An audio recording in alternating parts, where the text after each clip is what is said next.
আসসালামু আলাইকুম রহমতুল্লাহি ওবরাকাতু। প্রিয় দর্শক, প্রতিদিনের মতো আজকেও ইসলামিক বিষয়ের উপর একটি শিক্ষণীয় ভিডিও নিয়ে চলে আসলাম। তো চলুন কথা না বাড়িয়ে শুরু করা যাক। আজকের বিষয়বস্তু হচ্ছে শরীয়ত। শরীয়ত সম্পর্কে ধারণা নিব আমরা। শরীয়ত আরবি শব্দ, এর অর্থ পথ, রাস্তা। এটি জীবন পদ্ধতি, আইন কানুন, বিধিবিধান অর্থেও ব্যবহৃত হয়।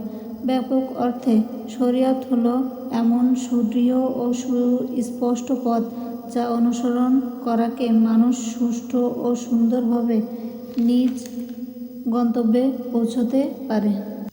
ইসলামী পরিভাষায় ইসলামিক কার্যনীতি বা জীবন পদ্ধতিকে শরীয়ত বলা হয়। অন্য কথায় ইসলামী আইন কানুন বা বিধিবিধানকে একত্রে শরীয়ত বলা হয়। অর্থাৎ মহান আল্লাহ ও তার রাসূল সাল্লাল্লাহু আলাইহি সাল্লামের যেসব আদেশ নিষেধ ও পথ নির্দেশনা মানুষকে জীবন পরিচালনার জন্য প্রদান করেছেন তাকে শরীয়ত বলে। শরীয়ত সম্পর্কে আল্লাহ তাআলা বলেন, অতঃপর আমি আপনাকে শরীয়তের উপর প্রতিষ্ঠিত করেছি, সুতরাং আপনি তার অনুসরণ করুন, আর আপনি অজ্ঞদের খেয়াল খুশি অনুসরণ করবেন না। সূরা আল জাসিয়া আয়াত 18। প্রিয় দর্শক, ভিডিওর মধ্যে ছোট্ট একটি অনুরোধ থাকবে, ভিডিওগুলো ভালো লাগলে ইউটিউব থেকে দেখে থাকলে সাবস্ক্রাইব করবেন এবং ফেসবুক থেকে দেখলে ফলো দিয়ে আমাদের সাথেই থাকবেন। তো চলুন মূল আলোচনায় যাওয়া যাক। শরীয়ত হলো মানবজাতির জন্য সার্বিক ও পূর্ণাঙ্গ জীবন ব্যবস্থা। মানব জীবনের সকল বিষয়ে বিধিবিধান ও নির্দেশনা এতে বিদ্যমান।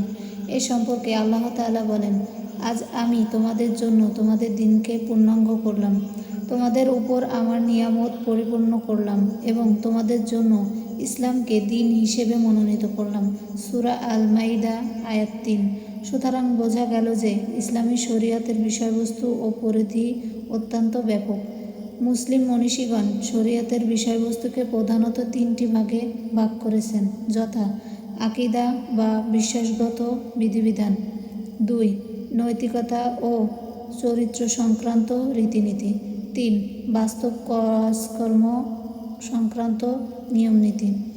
বস্তুত মানুষের সব ধরনের আচার আচরণ, চিন্তা চেতনা উপরোক্ত তিনটি বিষয়ে অন্তর্ভুক্ত। ফলে মানুষের অর্থ, সামাজিক, সাংস্কৃতিক, রাজনৈতিক, ধর্মীয় সকল কাজই শরীয়তের অন্তর্ভুক্ত। শরীয়তের নির্দেশনার বাইরে কোনো কাজ নেই। প্রিয় দর্শক, আজ এ পর্যন্তই। পরবর্তী ভিডিওতে আমরা শরীয়তের গুরুত্ব ও শরীয়তের উৎস সম্পর্কে জানব। সবাই ভালো থাকবেন, সুস্থ থাকবেন এবং ইসলামের গুরুত্বপূর্ণ বিষয় সম্পর্কে জানতে আমাদের চ্যানেলের সাথেই থাকবেন। আল্লাহ হাফেজ সবাইকে।